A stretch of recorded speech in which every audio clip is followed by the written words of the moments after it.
یہ جو معاملات ہیں پیچھے مسلمانوں کو بکھیر رہے ہیں. خدا واسطے میں آپ کی وساطت سے مسلمانوں سے اپیل کرتا ہوں کہ وہ بکھرے نہ اور اپنی خودی شناسی کی منزل حاصل کریں. پیر حق خطیب حسین سرکار کے حوالے سے اور ہمارے دوست سید اقرار الحسن کے حوالے سے یہ اونٹ کس کروٹ بیٹھے گا، اس میں آپ کی کیا تجویز ہے؟ اس کے پیچھے ایک طاقت ہے. کون سی طاقت؟ مجھے اللہ کے سوا کسی سے میں ڈرتا نہیں.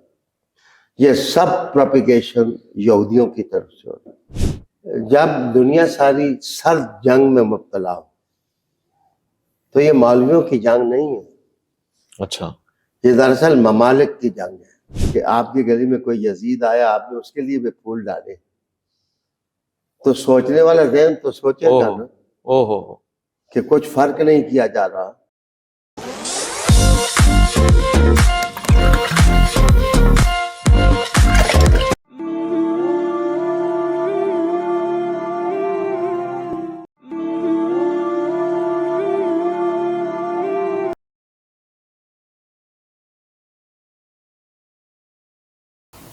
سلامتی ہے، سلامتی ان آنکھوں پہ جو ہدایت پہ نظریں جمائے بیٹھی ہیں، ان کانوں پہ جو ذکر خیر کے منتظر رہتے ہیں، ان قدموں پہ جو ہدایت کی راہ پہ گامزن ہیں. السلام علیکم ورحمۃ اللہ وبرکاتہ. تمام تعریفیں خدائے بزرگ و برتر کے لیے جو وحدہ لا شریک ہے، نہ کوئی ثانی نہ کوئی ہمسر. درود لامحدود محبوب رب الودود، راحت العاشقین مراد المشتاقین حضرت محمد مصطفیٰ، آپ کی آل پاک، آپ کے جانثار انصار اور اصحاب پر زرمن. آپ دیکھ رہے ہیں پروگرام میں اور مولانا. آج کی اس نشست میں خوبصورت سی شخصیت، بلکہ شخصیات کا گہوارہ جنہیں میں کہوں گا. بے شمار محنتیں، بے شمار کاوشیں اور ایک پوری عمر آپ نے مخصوص کر دی دین کی تبلیغ، اس کی نشر و اشاعت کے لیے، اور صحیح معنوں میں ان معنوں کو فلٹر کر کر کے بیان کرنے کے لیے. مثلا اگر آپ نے قرآن کو پڑھنا شروع کیا تو ساتھ ساتھ آپ نے بیان کرنا شروع کیا، اور پھر وہ جو ذکر ہے اس کو تذکرے کے نام سے معروف فرما دیا، اور یہی سلسلہ آپ نے تفسیر کے ساتھ کیا، تبصرے کے ساتھ. یہ خوبصورت عنوانات، یہ خوبصورت القابات، پھر اس خوبصورت سی محنت کے اوپر یہ جو خوبصورتی کا نچھاور اور شعور اور بیداری ہے، یہ سب آپ سے جڑی ہوئی ہے. جماعت اہل سنت پاکستان کے ناظم اعلیٰ رہے. 25 سے 30 سال کی خدمات تو ایک تنظیم کو آپ نے اس حوالے سے دے دی کہ آپ کی صدارت، آپ کی نظامت اور پھر آپ کی اس محنت اور کاوشوں کے سلسلے میں آج اہل سنت پاکستان بلکہ دنیا بھر میں آپ کے ساتھ جڑے ہوئے اور آپ سے استفادہ کر کے پھیلے ہوئے ہیں، اپنا کام کر رہے ہیں. میں شکریہ کہنا چاہتا ہوں اور سلام کروں گا جناب قبلہ سید ریاض حسین شاہ صاحب کو. السلام علیکم ورحمۃ اللہ. وعلیکم السلام ورحمۃ اللہ وبرکاتہ. کیسے مزاج ہے؟ الحمدللہ. ہم آپ کی صحت اور عمر درازی کے لیے دعا گو ہیں. بڑا شکریہ، آپ نے وقت عنایت فرمایا. مجھے معلوم ہے کہ قبلہ شاہ جی کے ساتھ صحت کے مسائل رہتے ہیں، پر اس کے باوجود ہم نے کچھ سخت سنجیدہ تلخ سوالات شاہ جی کی بارگاہ میں عرض کرنے اور ان سے ان کے جوابات بھی لینے. شاہ جی آپ کی اجازت ہے؟ محترم عامر مہمان، اور مہمان کا بڑا مقام ہے. پھر جب میں کراچی حاضر ہوا تھا تو عرض کی تھی کہ مجھے اللہ کی راہ میں آپ سے پیار ہے، تو میں ابھی تک قائم ہوں. آپ کو خوش آمدید کہتا ہوں. آپ تیکھے تلخ سوال کریں یا میٹھے اور شیریں، انشاءاللہ مجھے آپ اپنا محبت کرنے والا پائیں. ماشاءاللہ، شکریہ. ساتھ ہی ہمارے ساتھ سجادہ نشین صابری دربار آستانہ عالیہ کلش شریف کی ایک خوبصورت شخصیت، بلکہ آج کے دور میں ایسی شخصیات کا ملنا ہی ایک غنیمت ہوتی ہے. ہمارے ساتھ الحاج پیر شمیم صابر صابری صاحب تشریف فرمائے. میں آپ کو سلام پیش کرتا ہوں. السلام علیکم. وعلیکم السلام. شاہ صاحب، سب سے پہلے مجھے یہ بتائیے کہ اس وقت اس دور میں بڑی مشکلات ہیں، کوئی اس گروہ کا کہلائے، کوئی اس گروہ کا کہلائے. مسلمان کی ڈیفینیشن کیا ہے؟ اصل مسلمان صحیح العقیدہ کون ہوتا ہے آپ کی دانش کے مطابق؟ عالی مقام ایک تو اس کا وہ جواب ہے جو ہم قرآن حکیم فرقان مجید سے دے سکتے ہیں. اگر آپ غور سے پڑھیں تو سورہ بقرہ میں جو ابتدا ہے الف لام میم ذالک الکتاب لا ریب فیہ اولئک علی ھدی من ربہم واولئک هم المفلحون تک. اس میں جو حوالے ہیں خوبصورت، جو عقائد بیان کیے گئے ہیں یا جن اعمال کی طرف اشارہ کیا گیا ہے، وہ ایک صحیح العقیدہ مسلمان کی تعریف ہے. صحیح. اس کے ساتھ میں عرض کروں گا کہ دنیا میں اللہ تعالیٰ نے نوع نوحی رکھی، قبائل ہیں، ملک ہیں، خطے ہیں، منطقے ہیں. کوئی موسمی اعتبار سے تقسیم ہے، کہیں بل کھاتے دریاؤں نے انسانوں کو دوسرے انسانوں سے ممتاز اور جدا کر دیا ہے. تعارف ہیں، شخصیتیں ہیں. تو ہمارے اپنے ملک میں ہمارے حالات اپنے ہیں. میں جو جماعت اہل سنت پاکستان سے میری وابستگی رہی ہے وہ 45 سال پر ماشاء اللہ محیط ہے. تقریباً 15 سال میں نے عام کارکن کی حیثیت سے کام کیا ہے. راولپنڈی کینٹ میں صدر رہا جماعت کا، پھر ضلع میں آیا، پھر ڈویژن میں گیا. گویا میں ایسا لیڈر نہیں تھا جو اوپر سے ٹپکا. میں بنیادی سطح سے میں آگے بڑھا ہوں، اور جماعت اہل سنت پاکستان کی جو قیادت ہے وہ مجھے تمام بزرگوں نے سونپی. اس میں کوئی اختلاف نہیں تھا. میں جب ناظم اعلیٰ بنا جی تو تمام دھڑے متفق تھے. الحمدللہ صباح و مساء محنت کی اور جماعت اہل سنت پاکستان کو مدر آرگنائزیشن کوئی شک پروف کیا، ثابت کیا کہ یہ مدر آرگنائزیشن ہے. تو آپ کے سوال کا جواب یہ ہے کہ جماعت اہل سنت کا دستور جی اس میں صحیح العقیدہ سنی مسلمان کی تعریف صحیح العقیدہ سنی مسلمان لکھی ہوئی ہے. معاف کریے، میں خیانت نہیں کروں گا. جو سنی صحیح العقیدہ مسلمان کی تعریف کی گئی ہے، اگر آپ چاہیں تو آپ خود بھی پڑھ سکتے ہیں. یہ ہے تعریف. اس میں صحیح العقیدہ سنی مسلمان سے ایسا شخص مراد ہے جی جو توحید باری، نبی آخر زمان حضرت محمد مصطفیٰ صلی اللہ علیہ وسلم کے ختم نبوت پر مکمل اور غیر مشروط ایمان رکھتا.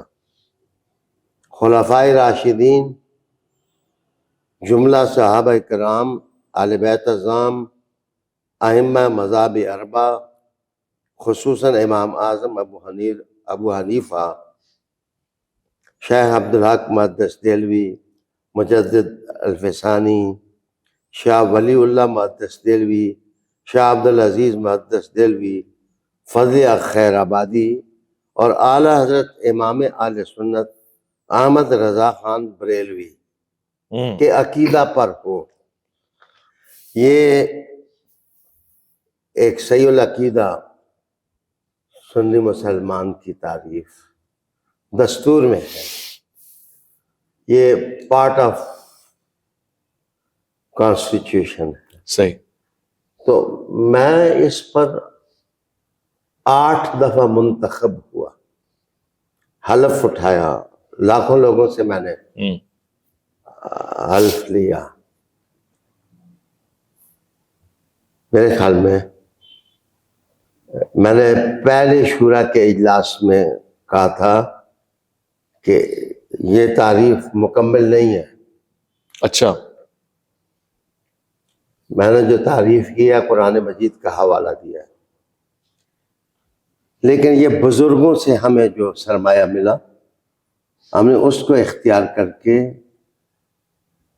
میرے پیارے بھائی، ایک ہوتا ہے کسی چیز کا حق ہونا، ایک ہوتی ہے سیٹلمنٹ. تو میں نے سیٹلمنٹ کا راستہ اختیار کیا. اس کو آپ صحافی ہیں، مجھے میری غلطی کہیں. سب سے پہلا اس میں سکم یہ تھا جو اس کا حوالہ میں نے دیا کہ آپ نے کہا جو خلفائے راشدین جی کو ماننے والا ہو، ان کی عقیدہ پر ہو، ان کی بات کو تسلیم کرتا ہو، وہ مسلمان ہے. تو جو حضرت علی المرتضیٰ سے لڑتے رہے ان کو تو خارج کس نے کیا؟ یہ وہ سرمایہ ہے جو ہمیں ماضی سے ملا، ہمارے بزرگوں سے ملا.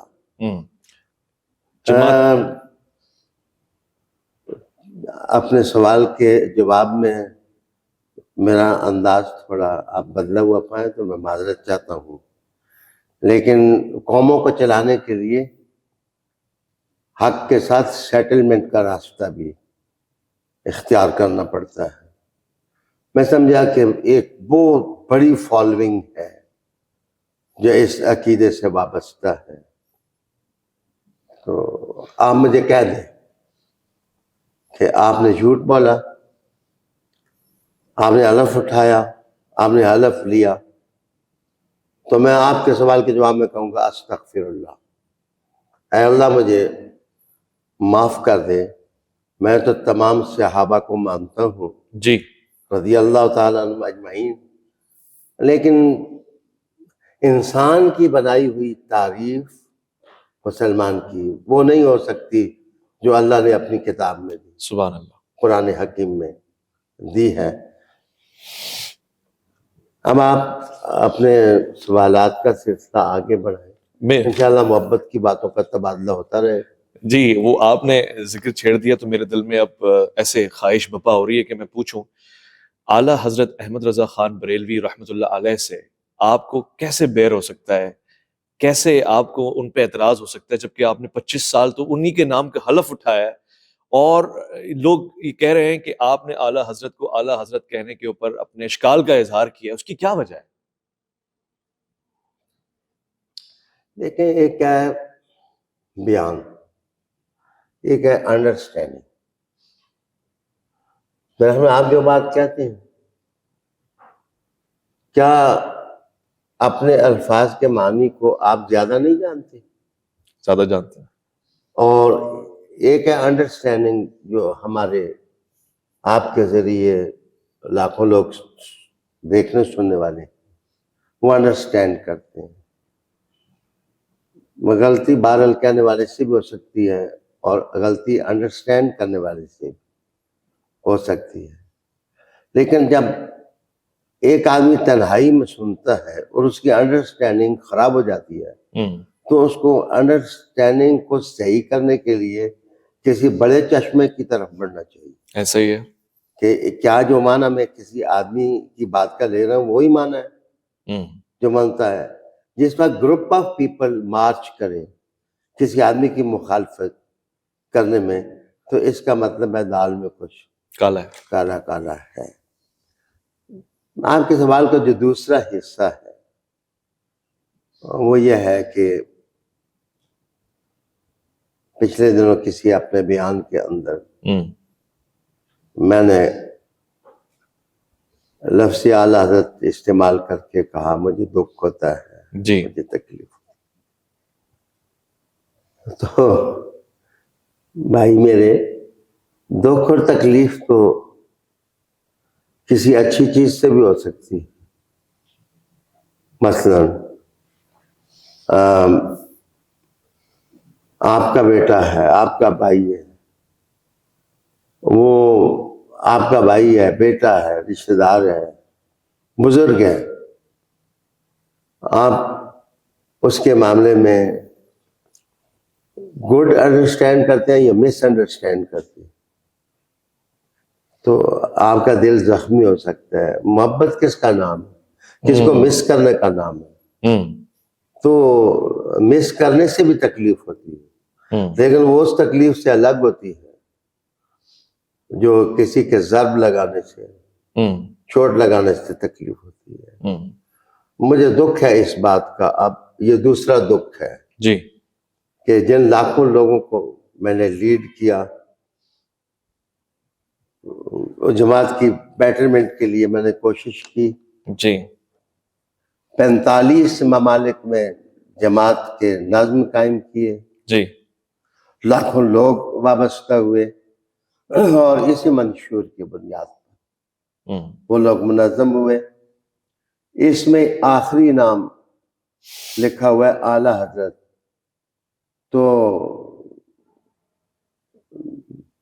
30 سال جو آدمی صبر کر سکتا ہے وہ سیٹلمنٹ کر سکتا ہے. وہ یہ فرض واجب تو نہیں ہے.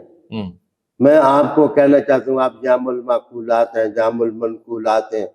آپ یہ فرض ہے؟ فرض نہیں، یہ واجب ہے؟ واجب نہیں ہے. آپ کی ماں نے، آپ کے باپ نے جو نام رکھا ہے، آپ ساری روشنیاں اسی نام میں پیدا کر رہے ہیں. تو میں نے کہا امام احمد رضا، میرے محسنوں کو سمجھنا چاہیے تھا کہ جو ہمارے مخالف سیکٹ ہے، جو شیعہ ہیں، وہ تو 12 اماموں کے علاوہ امام مانتے ہی کسی کو نہیں. اور میں کہہ رہا ہوں امام احمد رضا، تو میں ان کو عزت دے رہا ہوں، احترام دے رہا ہوں، یا میں دوسری سمجھ جا رہا ہوں؟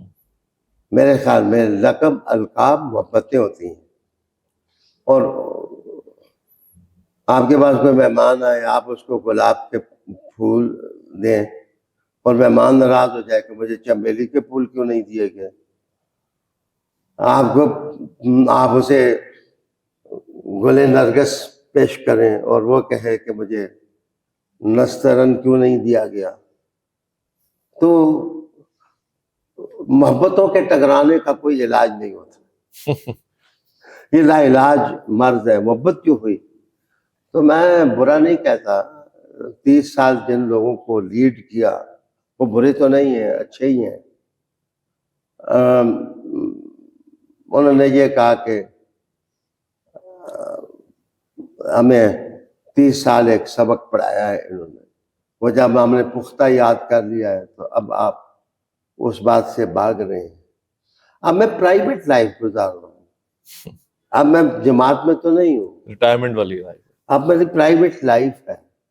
پرائیویٹ لائف میں جس کو امام چاہوں گا اس کو امام کہوں گا، جس کو میں چاہوں گا کہ وہ مولانا ہے، مولانا ہے، جس کو میں چاہوں گا کہ وہ فقیہ اعظم ہے، میں فقیہ اعظم ہے. پرائیویٹ لائف میں مجھ پر جبر کیوں کرتے ہیں؟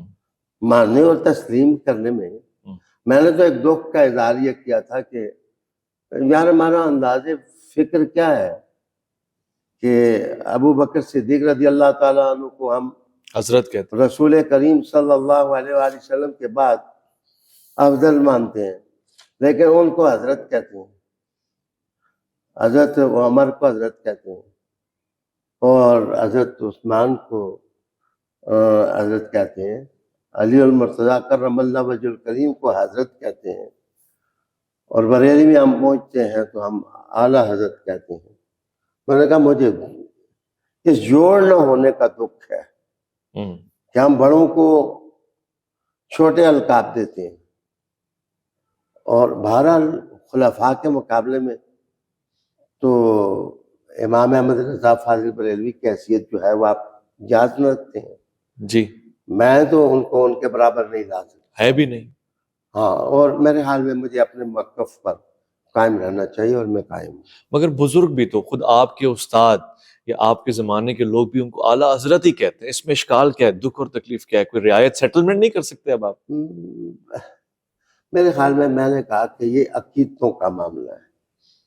اگر کوئی آدمی عقیدت سے وہ اس بات کو نہیں سمجھ سکتا جو میں کہہ رہا ہوں، تو جہاں ان کا حق یہ نہیں ہے کہ مجھے مجبور کریں، وہاں میرا حق بھی نہیں کہ میں انہیں مجبور کروں.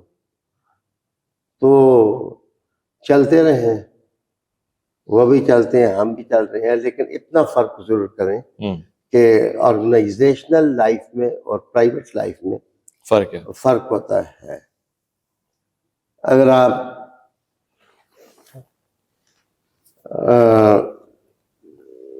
پہلی بار میں آپ کے وساطت سے یہ عام کر رہا ہوں، دیکھیں جماعت کے سیکریٹس ہوتے ہیں. 30 سال جو آدمی کسی جماعت کا سربراہ رہا ہو، اس کے سیکریٹس نہیں ہیں. اسے جماعت کی کمزوریاں معلوم ہیں، صحیح.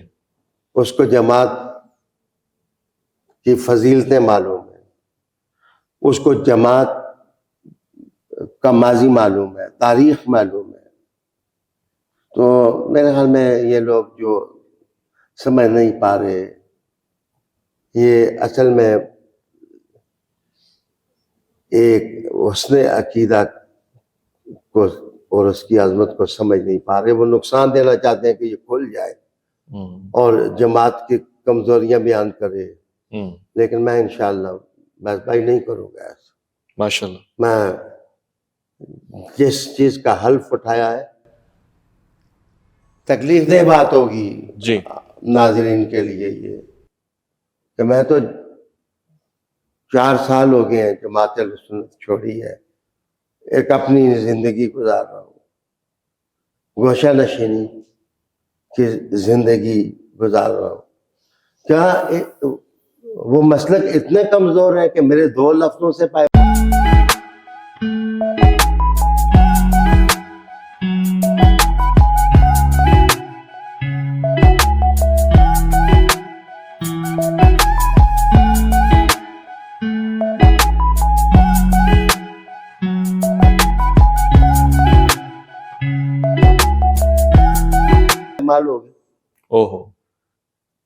جو مسلک کسی کے 2 لفظوں سے پائمال ہو جائے، اسے مسلک کہلانے کا کیا حق ہے؟ اللہ اکبر. تو یہ درنداک باتیں ہیں. اور حالت یہ ہے، اس جماعت کو اپنے ساتھیوں کی مدد کے ساتھ میں نے سیکریٹریٹ بنا کے دیا، جس کی مالیت اس وقت 25 سے 30 کروڑ ہے. میں تو وہ سب کچھ دے کے ان کو دیانت کے ساتھ آپ کے ساتھ بیٹھا ہوں، اور اس کے بعد میں نے سیکریٹریٹ کے اندر قدم نہیں رکھا. اچھا.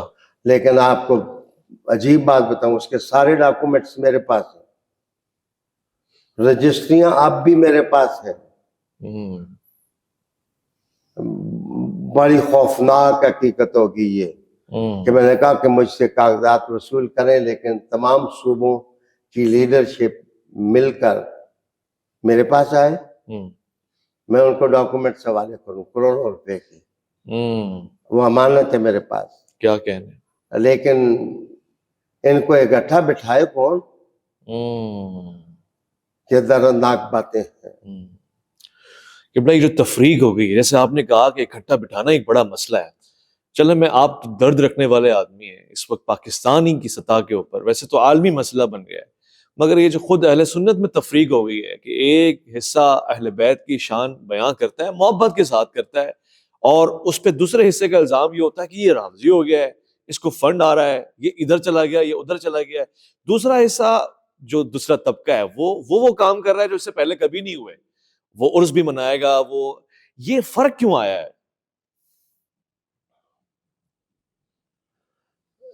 آپ کراچی رہتے ہیں، آپ ذہین سے عافی ہیں، آپ معاملات کا تجزیہ صحیح بنیادوں پر کر سکتے ہیں. آپ ماضی کے آئینے میں دیکھیں کہ سب سے پہلے کن لوگوں نے بے گناہ اور بے خطا کی تحریک کس کے بارے میں چلائی. یہ اتنی سادی بات نہیں.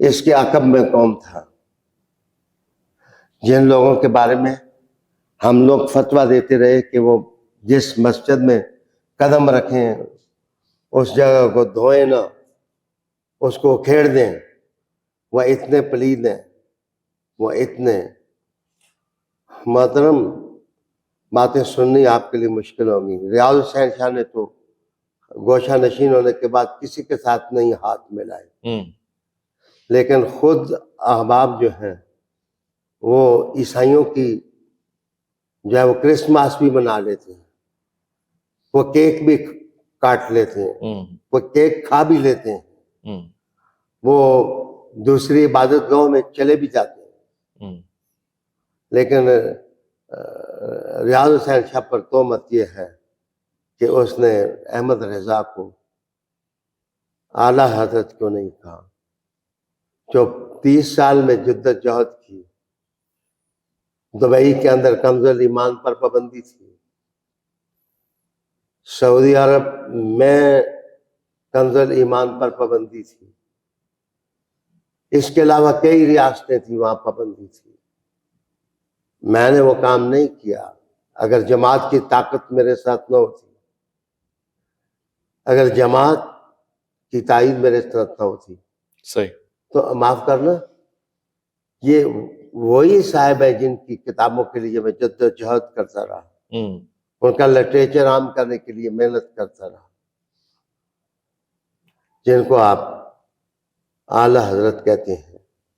میں نے تو 30 سال برداشت کیا، میرا موقف نہ صحیح، لیکن میں تمہیں چلاتا رہا، اس لیے کہ میرا مطلب یہ ہے کہ توڑنے سے جوڑنا بہتر ہے اور نہ چلانے سے چلانا بہتر ہے۔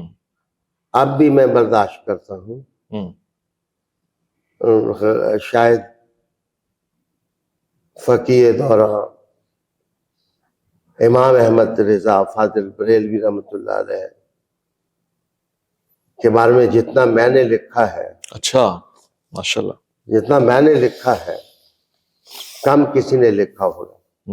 حکیم موسیٰ امرت سری اعلیٰ رحمہ نے جب مجلس رضا بنائی لاہور کے اندر، تو اس کے اندر چھوٹا صحیح، لکھنے کا سلیقہ نہ صحیح، بولنے کا طریقہ نہ صحیح، لیکن اس مجلس کا حصہ رہا۔ پنڈی میں بزم رضا میں نے بنائی، کام کرتا رہا، استقبالیے دیے وہاں کے خانقاہ نشینوں کو، اور کیا ابو بکر صدیق، عمر اور حضرت عثمان کی عظمتوں کے سامنے اتنا بھی نہ برداشت ہو سکا؟ اتنی ٹالرنس کم ہو گئی۔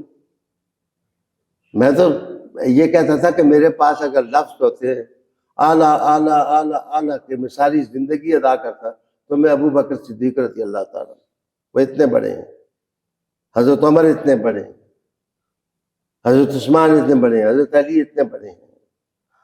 میرے خیال میں لقب القاب نہ فرض ہے نہ واجب ہے، ایسا ہی ہے، ہاں جی، نہ فرض ہے نہ واجب ہے، یہ محبت ہے۔ صحیح، تو نہ میری محبت پر کوئی میرا مذاق اڑائے، صحیح، نہ میں کسی کی، میں نے کب کسی کو منع کیا ہے کہ آپ یہ نہ کہیں؟ صحیح، میں نے تو اپنے لیے اظہار کیا ہے کہ آپ ہمارے گھر میں بھی ہمیں جینے نہیں دیتے، آخر خطا کیا ہو گئی؟ کیا صرف ایک خطا ہے کہ ہم بہرحال میرے بھائی جتنی طاقت کے ساتھ اس بات کو پھیلا سکتے ہیں پھیلائیں کہ میں تمام مسائل کا حل تصوف کو جانتا ہوں، تصوف، اور تصوف کا مرجع حضرت علی کی ذات ہے، سبحان، اور اس وقت تک میں مولا علی کے لیے نوکری دیتا رہوں گا۔ مجھے کوئی جتنا مرضی ہے رافضی کے کوئی اور بھی کہنا چاہتے ہیں، فتوے لگائے، تو میں جس جنریشن کے ساتھ تعلق رکھتا ہوں، جس نسل کے ساتھ تعلق رکھتا ہوں، یہ احمد رضا ہی کا سکھایا ہوا سبق ہے. کروں مدح اہل دول رضا، پڑے اس بلا میں میری بلا. میں گدا ہوں اپنے کریم کا، میرا دین پارائے نان نہیں. بس بھائی تلاش یہ کریں کہ وہ ماحول کدھر گیا،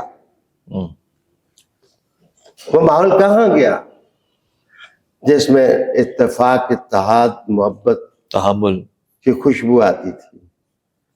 تو ٹھیک میں نے آپ کو نکال کے بتایا. دوسرا ٹھیک شاید آپ کے ذہن میں نہیں، آپ مجھ سے نہیں پوچھ رہے. مجھ پر دوسرا الزام یہ لگاتے ہیں کہ اس نے یہ کیوں کہا کہ سر کا تاج اور پاؤں کے نالین برابر نہیں ہو سکتے. جی ہاں جی. اور کہا جی فلاں کو اس نے تاج کہا، فلاں کو.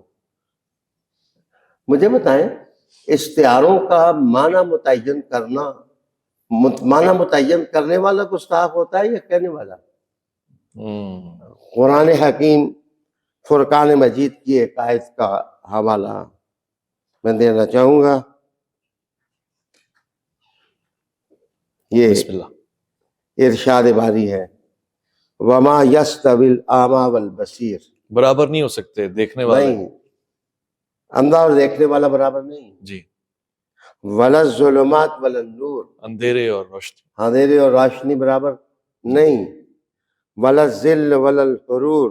سایہ. تیز دھوپ اور سایہ برابر نہیں ہو سکتے. وما یستوی الاحیاء ولا الاموات. کیا کہیں، زندہ اور مردہ برابر نہیں ہو سکتے. نہیں ہو سکتے. آسمان اور زمین برابر نہیں ہو سکتے. تاج اور نالین برابر نہیں ہو سکتے. سر اور پاؤں برابر نہیں ہو سکتے.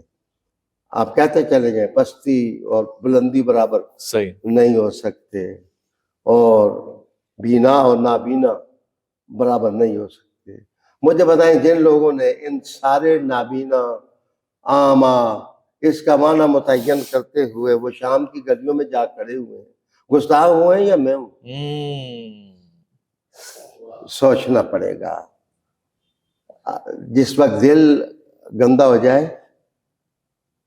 اس وقت ذہن کے فیصلے کبھی ٹھیک نہیں ہوتے. صحیح. تو بس بھائی تو کئی ہزار کر سکتا ہوں. میں ابھی بھی ادھر ہی ہوں جدھر پہلے کھڑا تھا. میں اب بھی خلفائے راشدین صحیح. ایک نظام کے پرچم بردار ہیں. میں ان کے موقف کا حامی رہوں گا. میں ان کے ساتھ چلتا رہوں. میں ان کی باتوں کو قوت دیتا رہوں. صحیح. ابھی اس وقت آپ کے بیان سے جڑی ہوئی ایک بات آئی کہ ہمارے کراچی کے ایک بڑے پیارے دوست ہیں مظفر کراچوی صاحب.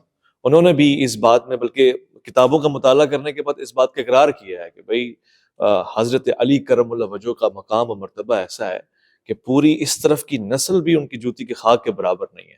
یہ تو محبت اور عقیدت کی بات ہے، کتابوں میں لکھی ہوئی ہے، اس میں کوئی اشکال تو کسی کو نہیں ہے. پھر لوگ اعتراض کرتے کس بات میں؟ محترم جناب، 2 منٹ میں ہسٹری کا حوالہ دیں. جس وقت خلافت راشدہ کے بعد مسائل بڑھ گئے، لڑائیاں جھگڑے شروع ہو گئے،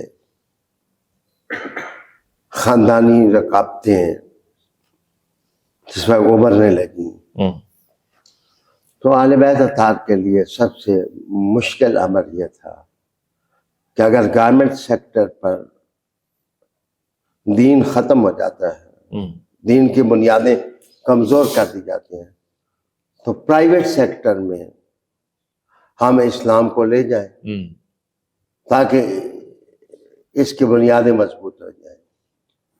حضرت علی المرتضیٰ کرم اللہ وجہ الکریم اور حضرت حسن المجتبیٰ، پھر اس کے بعد حضرت امام حسین پاک، حضرت زین العابدین، پھر اس کے بعد حضرت امام باقر پاک، امام جعفر صادق پاک، امام موسیٰ کاظم پاک، امام رضا پاک، جن کے نام پر احمد رضا کا نام ہے، صحیح، امام ہادی علی تکی نکی، امام حسن عسکری، ان لوگوں نے پرائیویٹ سیکٹر میں اسلام کو مضبوط کرنے کی راہ اپنائی، اور مجھ سے کوئی ناراض ہوتا ہے تو ناراض ہو،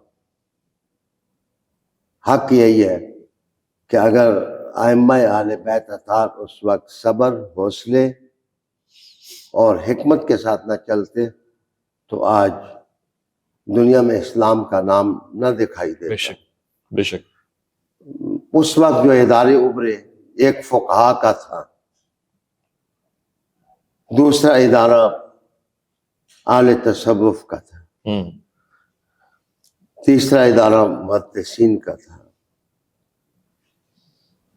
میں عزت والے کی عزت میں کمی نہیں کروں گا، صحیح، لیکن میں ایک بات ضرور کہوں گا کہ جو فقہا تھے ان میں امام ابو حنیفہ رحمۃ اللہ علیہ تھے، امام مالک تھے، امام احمد ابن حنبل تھے، امام شافعی تھے، یہ ساری اہل بیت اطہار کی محبتوں کے پرچم بردار تھے۔ یہ اس فکر کو عام کر رہے تھے، اس آئیڈیالوجی کو عام کر رہے تھے۔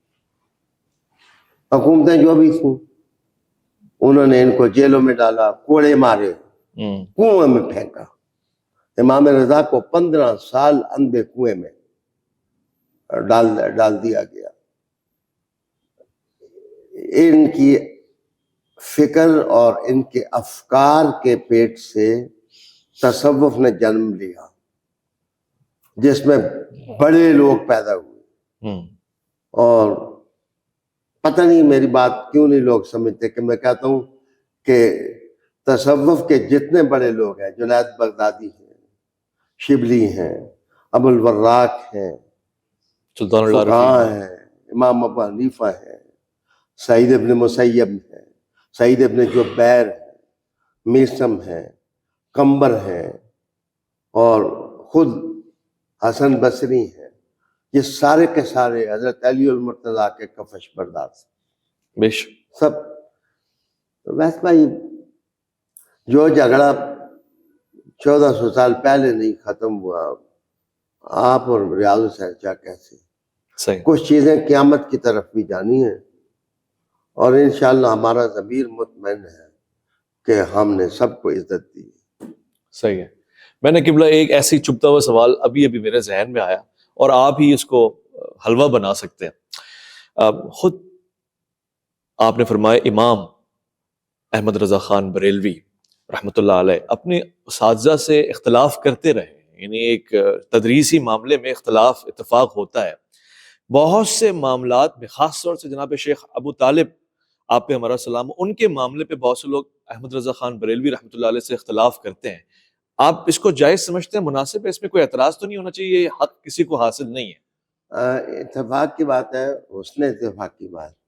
جو سوال آپ نے کیا، پیر طریقت رابر شریعت شمیم صابر صاحب زیدہ مجدہ جو ہمارے ساتھ تشریف فرما ہے، بہت پیارے میٹھے آدمی، بہت پیارے میٹھے آدمی، یہ اسی سوال پر میرے ساتھ گفتگو فرما رہے تھے کہ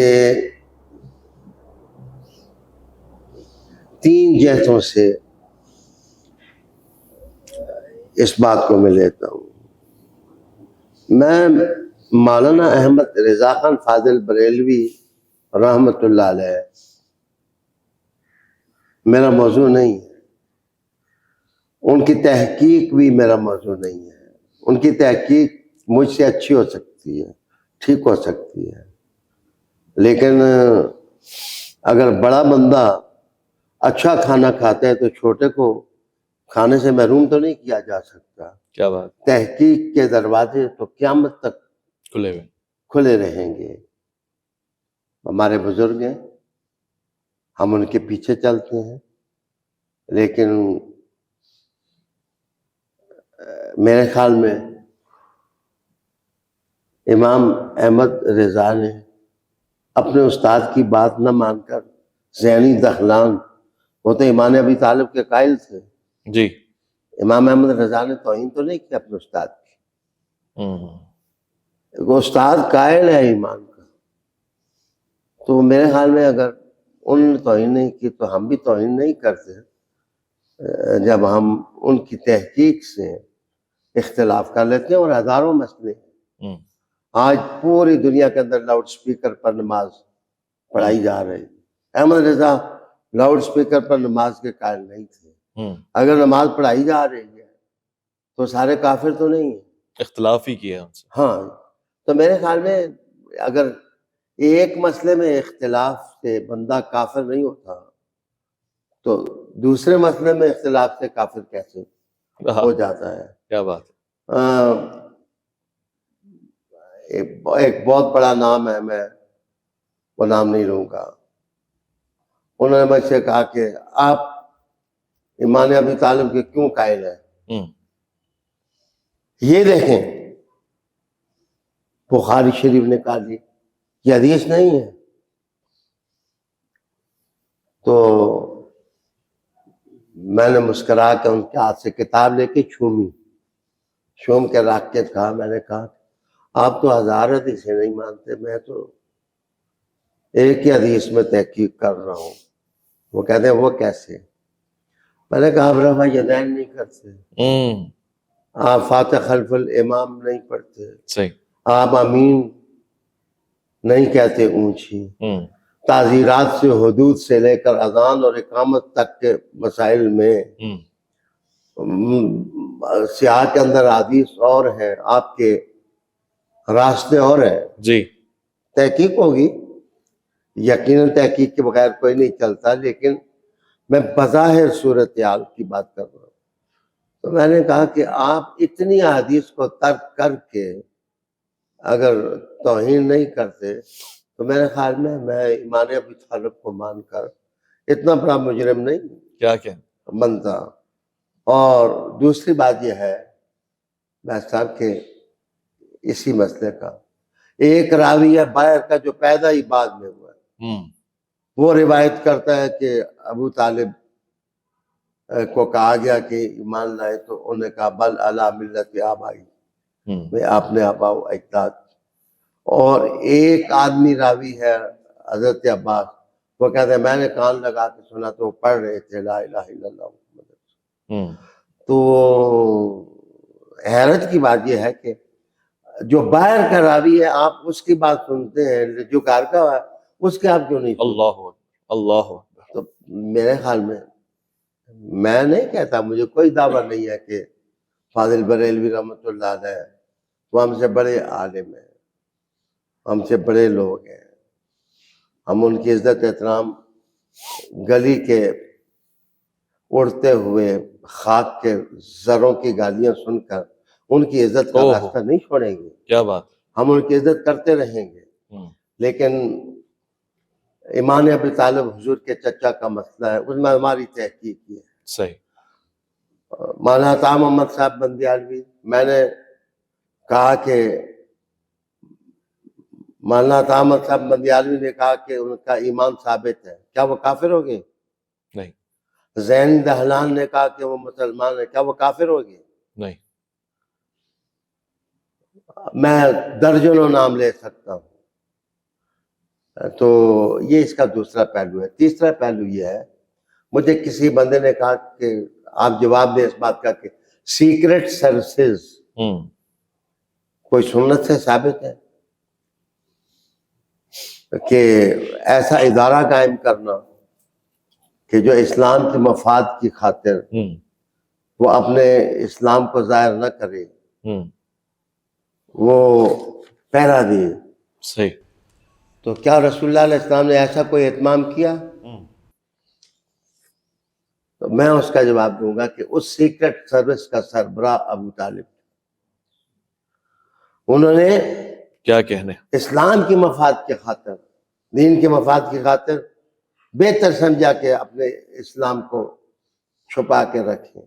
میرے خیال میں جنہوں نے اظہار کیا وہ بھی بڑے تھے، لیکن ابو طالب کچھ زیادہ ہی بڑے تھے سبحان اللہ. کہ انہوں نے محترم کوئی بندہ کہے کہ تو کافر ہے تو کوئی بلے شاہ ہی ہو سکتا ہے جو کہہ سکتا ہے کہ کافر کافر کہنے نے تو آہو آہو. آہا. ہاں جی. تو مراد یہ ہے کہ اب آہستہ آہستہ قیامت قریب آ رہی ہے، لوگ نکھرتے جا رہے ہیں، ایک طرف ہوتے جا رہے ہیں سچ والے، حق والے، دوسرے دوسری طرف ہوتے جا رہے ہیں. جی.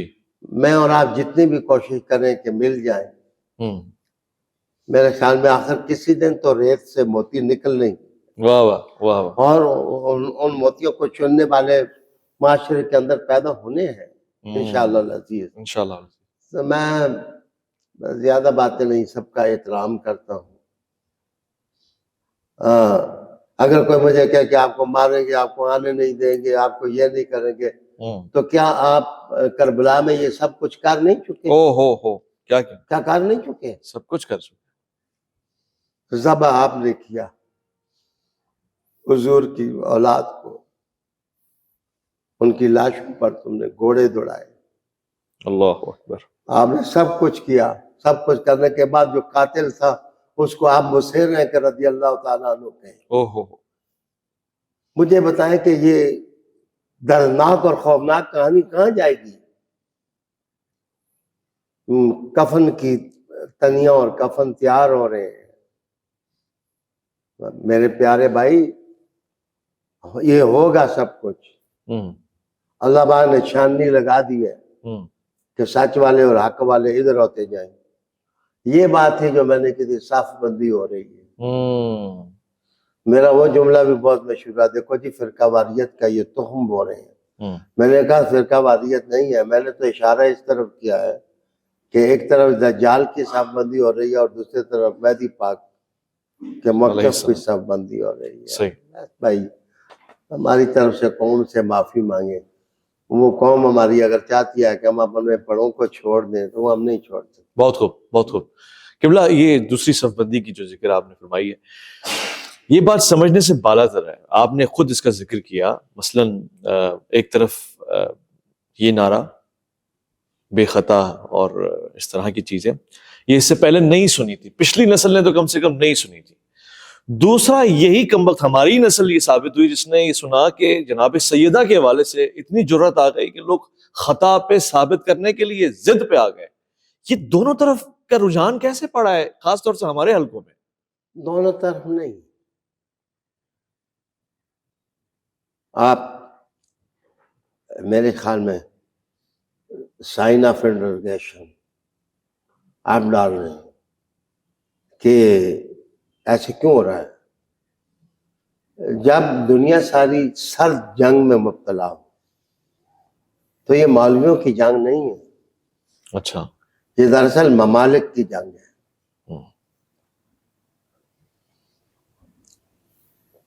ایک ملک، چھوٹا سا ملک، وہ دنیا بھر کو دولت دے کے اپنے موقف کی تائید حاصل کر رہا ہے، اور ایک بڑا ملک قرضے لے رہا ہے اور اسی چھوٹے ملک سے لے رہا ہے. معاف کرنا، وہ ان کو کسی قوم کے اندر ایسے لوگ نہیں چاہیے جو مختلف موقف قائم کروائیں، پیسے دیں، ان کو دولت دیں. پتہ نہیں میں کیوں ایسے کہہ رہا ہوں کہ یہ بے خطا اور بے گناہ ہونے کا موقف ایک طرف. آپ ظلم دیکھیں کہ کراچی سے یہ موقف عوام کی دوش پر رکھا جاتا ہے جی کہ بے خطا اور بے گناہ، اور لاہور میں جب وہ موقف پہنچتا ہے تو بی بی پاک کی خطا. اللہ اکبر. لیکن نبی کے گھرانے کے لیے خطا. اور وہ لوگ جو اسلام قبول کر کے معزز ہو گئے لیکن بہرحال سے تو لقا. جی. تو ان کے لیے اتنی تحریک. میں کراچی آؤں آپ کے پاس، جی جی، اور آپ چادریں بچھائیں راستوں میں پھول ڈالیں. صحیح نصیب. اور مطلب ویسا بگرا اگلے دن میں سنوں کہ آپ کی گلی میں کوئی یزید آیا, آپ نے اس کے لیے بھی پھول ڈالے, تو سوچنے والا ذہن تو سوچے گا نا کہ کچھ فرق نہیں کیا جا رہا, کچھ فرق نہیں کیا جا رہا, کچھ فرق نہیں کیا جا رہا. نبی کے گھرانے کے لیے خطا کا موقف, اس کے پیچھے ایک طاقت ہے. کون سی طاقت؟ مجھے اللہ کے سوا کسی سے میں ڈرتا نہیں. یہ سب پروپیگیشن یہودیوں کی طرف سے ہوتا ہے. اللہ, میں نے آپ کو بتا دیا, جوز مسلمانوں کو بکھیرنے کے لیے, ان کے ممالک کو کمزور کرنے کے لیے, ان کی طاقت کو کمزور کرنے کے لیے. حیرت ناک بات نہیں, ماضی میں آپ نے ابھی اپنی مبارک زبان سے یہ کہا, خوبصورت زبان سے یہ کہا کہ ماضی میں یہ بات, ماضی میں ایمان, سادگی, خدا پرستی کے پیکر موجود تھے. جی, لیکن اس دور میں جب ملکوں کے اندر مہنگائی اتنی کر دی جائے, ایک کا خرچہ پورا نہ ہو, دوسرے کا پانی پورا نہ ہو, تو وہ اپنے پیٹ کا دوزخ کس طرح بنے. ایک طرف لوپ ہول بنائے گئے, جی, دوسری طرف حوصلہ افزائی کی گئی.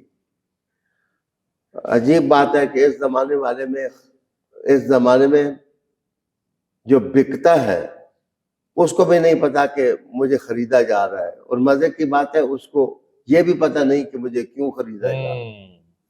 یہ جو معاملات ہیں پیچھے مسلمانوں کو بکھیر رہے ہیں. خدا واسطے میں آپ کی وساطت سے مسلمانوں سے اپیل کرتا ہوں کہ وہ بکھرے نہ اور اپنی خودی شناسی کی منزل حاصل کریں.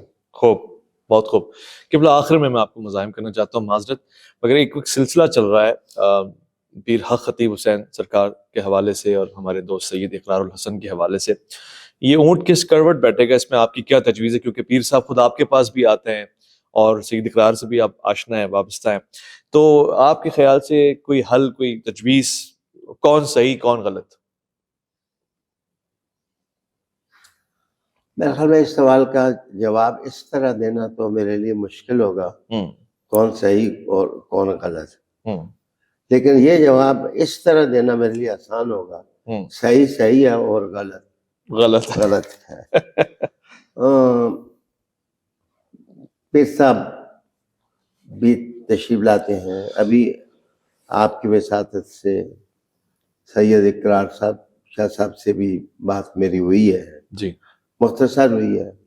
میں نے ان کو دعوت دی ہے کہ آپ میرے پاس تشریف لائیں, جو تیکھے تلخ سوال کرنے مجھ سے کرنے. اللہ نے مجھے پیدا ہی برداشت کرنے کے لیے کیا صحیح کہ آپ میرے مہمان بنیں گے. آپ نے تشریف لا کر احسان کیا ہے, میرے پاس تشریف لائے ہیں, اور میرا ایک دستور ہے کہ میں ٹوٹنے سے جڑنے کو زیادہ عام سمجھتا ہوں. تعلق میرا تصوف کے ساتھ. میں پیر صاحب کی کوئی صفائی یا کوئی ان کے حق میں کوئی ایسے الفاظ کہنا کہ جن کا مجھے جواب دہ ہونا پڑے, میں ان سے گریز کرتا ہوں. لیکن مسئلہ حل ہونا چاہیے. ٹھیک. اب جو بنیاد ہے وہ مسئلہ حل ہونا چاہیے. دیکھیں, پیر صاحب میرے مرید نہیں, نہ میرے پیر ہیں, نہ میرا کوئی اس قسم کا تعلق ہے. میری پھوپھی جان کی دعائے مغفرت کرنے کے لیے وہ تشریف لائے تھے, تو یہ ساری بات مجھے پتہ چلی. صحیح. تو میں نے آپ سے بھی رابطہ کیا, آپ کی وساطت سے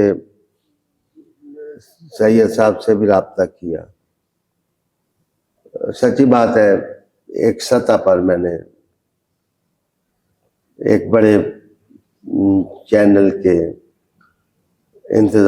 منتظم کار سے بھی رابطہ کیا کہ اس کو کنکلوڈ کریں، سم اپ کریں، لڑائی اچھی نہیں ہے، صحیح، ایشوز بڑھنے نہیں چاہیے۔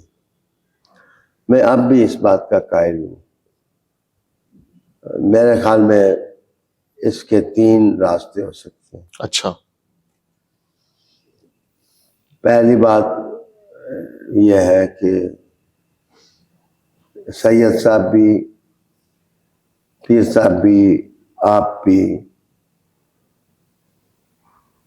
مجھے اس بات کا اختیار دے دیں کہ میں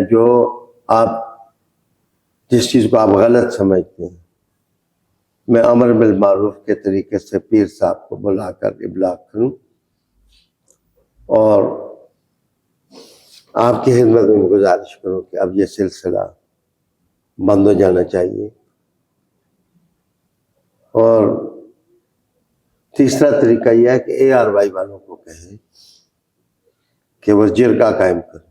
صحیح، اس میں ان کی عزت بھی زیادہ ہے، آپ کی عزت بھی زیادہ ہے، پیر صاحب کی بھی عزت زیادہ ہے۔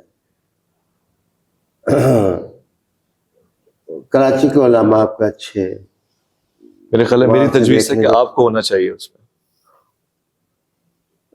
میں تو فقیر آدمی ہوں، جو قوم میرے 2 جملوں کو نہ سمجھ سکے میں ان کا ثالث کیسے بنوں گا؟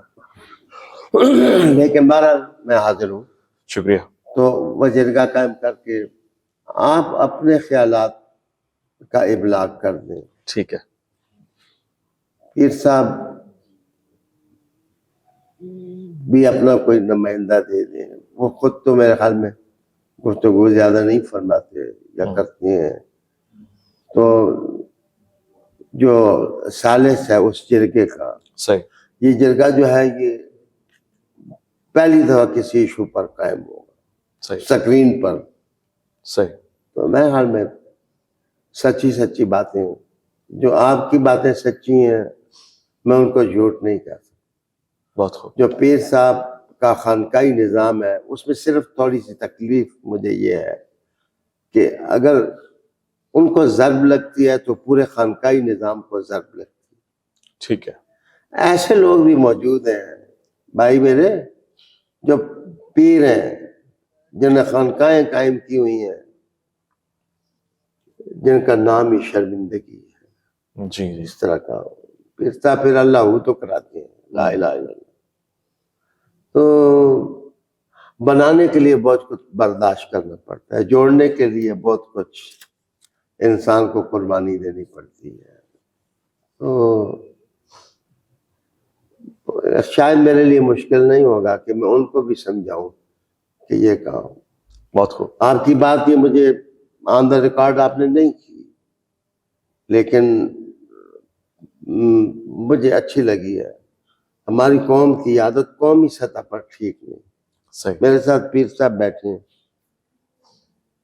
بہت بڑا آستانہ ہے، آپ اندازہ نہیں لگا سکتے کتنے بڑے جی آستانے کی جی یہ جی جی، چیز۔ بے شک، تو تھوڑی سی بات ہوتی ہے تو روڈ بند کر دیتے ہیں، ایمبولینسیں رکی ہوئی ہیں اور بندے اسپتال نہیں پہنچ رہے، بندے مر رہے ہیں۔ تو میں بڑا اچھا جاندار موقف ہے یہ کہ پیران نظام کو یہ تو نہیں کہنا چاہیے علاج نہ کرائیں، ڈاکٹروں کے پاس نہ جائیں۔ ہم خود جب علاج کراتے ہیں بیمار ہو جائیں صحیح بات، تو ٹھیک ہے، دم ٹھیک ہے، ٹھیک ہے، دم میں اثر ہو بھی سکتا ہے، نہیں بھی ہو سکتا۔ تو ہم لوگ تو بھائی یہ قبائل کہیں کہ جس وقت کسی کو پھونک مارے یا کوئی سال بعد 2 سال بعد تعویذ دینا پڑ جائے تو ساتھ کہتے ہیں کہ تیرا کام ہو گیا نا، سمجھنا اللہ نے کیا ہے، اور اگر نہ کیا تو سمجھو پیر صاحب کا جی، شوف شاف ناکام ہو گئی ہے۔ پیر کے ناکام ہونے سے کیا فرق پڑتا ہے؟ اسلام ایک نظام ہے، ہمیں مل کر اس کو طاقت دینی۔ صحیح فرمایا، صحیح ہمیں رسول اللہ علیہ السلام کے نظام کو طاقت دینی چاہیے. صحیح فرمایا. اگر میری طرف سے ان لوگوں سے معذرت چاہ لیں جو عوام کے ہیں. دنیا اس وقت تنگ ہے. صحیح. وہ علماء سے الرجی ہے ان کو. صحیح فرمایا. اس زمانے میں بڑا بہادر آدمی تھا جب صدائے محراب کا اعلان کیا. جی جی. کہ میں نے کہا محراب کی آواز کیا ہو سکتی ہے. اور آپ ہی بڑے بہادر ہیں. آپ کہہ رہے ہیں میں اور مولانا کا کلچر لے کر, محراب کا کلچر لے کر دنیا کو روشنی کی طرف لانا, یہ بہت عظمت بات ہے. عظمت بات. انتہائی شکر گزار قبلہ آپ کا, آپ کے دیے ہوئے وقت کا, اور آپ کے ان احکامات کی یقیناً تکمیل کی. آپ کی وساطت سے میں چاہوں گا کہ 2 کلمات پیر شمیم صاحب, ہماری بھی خواہش ہے وہ پہ کیا پیغام دینا چاہیے. الحاج پیر شمیم صابری صاحب سے درخواست کروں گا کہ مولانا کوثر عزیز صاحب فرماندے جی, بہت سادہ سا ہے اپنا انداز دوستی کوثر, جو ان سے لا تعلق ہو ہمارا ہو نہیں سکتا. واہ واہ واہ.